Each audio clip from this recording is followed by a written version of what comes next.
What's up, good people? Precious S. Carter here. Listen, today I want to talk about my personal journey to healing. Obviously, this is not a live, so this is going to be under 3 minutes long.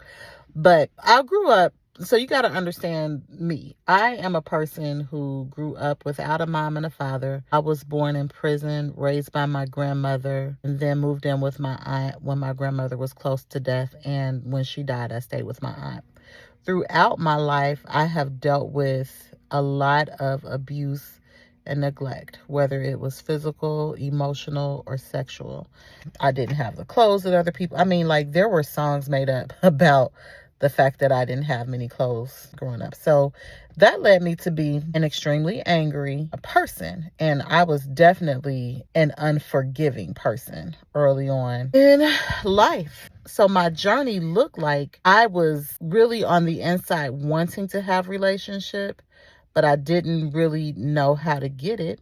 I didn't know how to maintain them because I did not have any practice in it. I didn't have the mom to teach me to love myself, the dad to teach me to believe in myself, and I had a lot of things that were in opposition against me. Obviously, this was very intentional by the enemy because, you might not know who you are, but he knows who you are.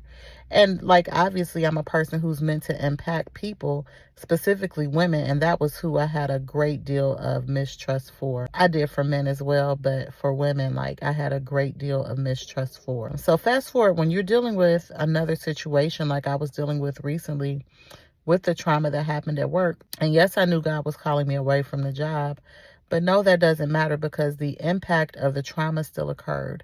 And I had to be extremely intentional about forgiving somebody who lied on me, somebody who mismanaged my trust, somebody who I was good to and kind to and protective of. But forgiveness is intentional, and the enemy is always going to hit your sore spot, right? So a lot of this I had to take account to myself because I saw the signs and I knew the potential for this person, but you never expect it to happen to you, and that's why it hurts. So you have to be careful and take accountability for the loyalty idolatry that you allowed yourself to get into, and then you have to intentionally forgive. You don't forgive necessarily because you want to. You forgive because you are committed to God and you are committed to obeying his voice, okay? I love you, and there's nothing you can do about it.